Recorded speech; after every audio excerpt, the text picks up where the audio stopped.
একেবারে জেনজির বিরাট জয় ছাত্র আন্দোলনের শেষ পর্যন্ত ঝাড়খণ্ড সরকার পিছু হটতে বাধ্য হলো।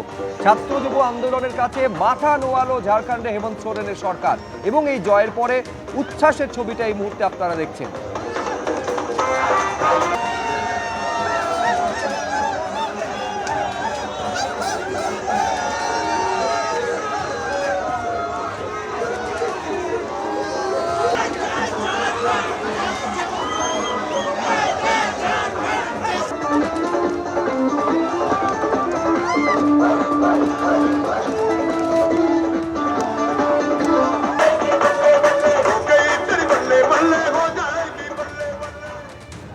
पूरा कॉकरोच जनता पार्टी एंड देश के सारे युवा झारखंड के स्टूडेंट्स को बधाई देना चाहते हैं। उनकी बहुत बड़ी जीत हुई है।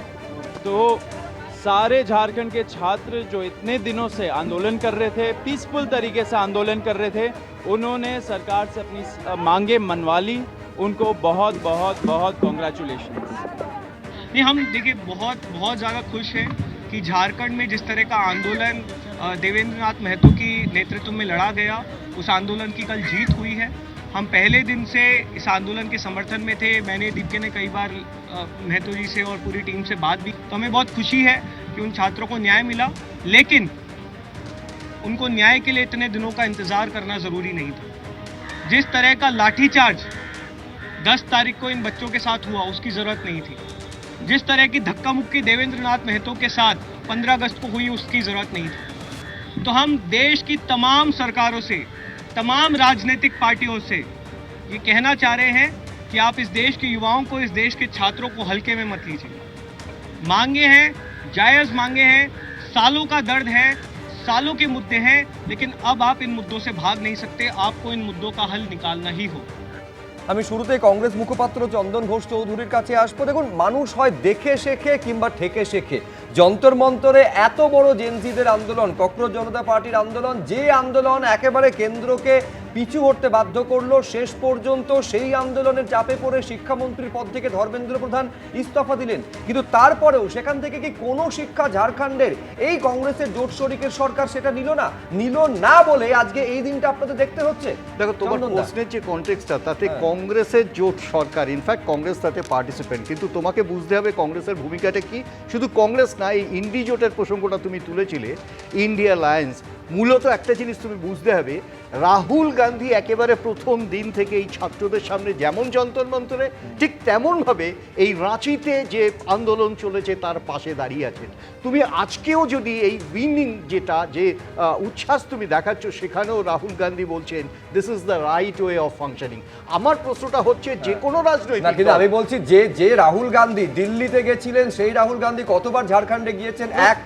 দাঁড়ান, দিল্লি যন্তর মন্তরে আন্দোলনকারী এবং যারা পুলিশের মারে আক্রান্ত হয়েছে তাদের নিয়ে সাংবাদিক বৈঠক করেছেন। সেই পুলিশের মারে ঝাড়খণ্ডের এই আন্দোলনকারী পড়ুয়ারা বা যারা পরীক্ষার্থীরা তারা আক্রান্ত হয়েছেন, কজনকে নিয়ে রাহুল গান্ধী সাংবাদিক বৈঠক করেছেন? শুভ্রজিৎ, এটা ওয়ান ওয়ে অফ ইন্টারপ্রিটেশন। তুমি একটা জিনিস বোঝো, সর্বভারতীয় ক্ষেত্রে যখন এনটিএ কে নিয়ে প্রশ্ন উঠেছে, সে প্রশ্ন আজও উঠেছে, এবং তারপরেও তুমি জানো এক্সামিনেশন ডিফেক্টেড হয়েছে, 3টে এক্সামিনেশন যেখানে আবার নতুনভাবে দেওয়া হবে। অ্যাট দি সেম টাইম তুমি এটাও দেখো, প্রত্যেকটা ক্ষেত্রে ঝাড়খণ্ড একটা নির্দিষ্ট স্টেট, সেখানে কংগ্রেস নেতারা উপস্থিত, সেখানে কংগ্রেসের লেজিসলেটররা সরাসরি বসছেন মুখ্যমন্ত্রীর সাথে, যেখানে হেমন্ত সোরেনের সাথে, এবং পরিষ্কারভাবে বলছেন কংগ্রেসের স্ট্যান্ডটা কি।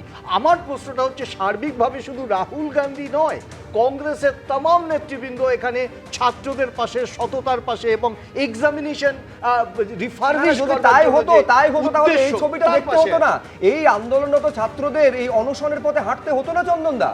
বাস্তবে যেটা বলছেন সেটা যদি প্রতিফলিত হতো, এই ছবিটা আমাদের দেখতে হতো না। না, এটা তো খুব স্বাভাবিক। আন্দোলনটা হয়েছে, যন্তর মন্তরেও তো আন্দোলন হয়েছে।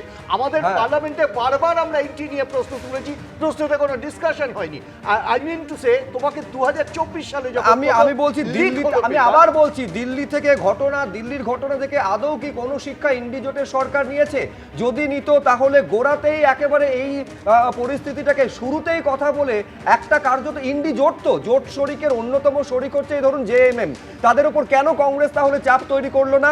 এবং চাপ তৈরি করলো না বলেই আজকে এই জিনিসটা দেখতে যে ফলে লায়াবিলিটি বা অ্যাকাউন্টেবিলিটি কিন্তু ইন্ডি জোট যেমন রয়েছে জেএমএম এর, তেমনই সমানভাবে কি কংগ্রেসের নয়? আমি আমার বাকি অতিথিদের কাছে যাওয়ার আগে হ্যাঁ এইটুকু উত্তর নিয়ে নাও। হ্যাঁ।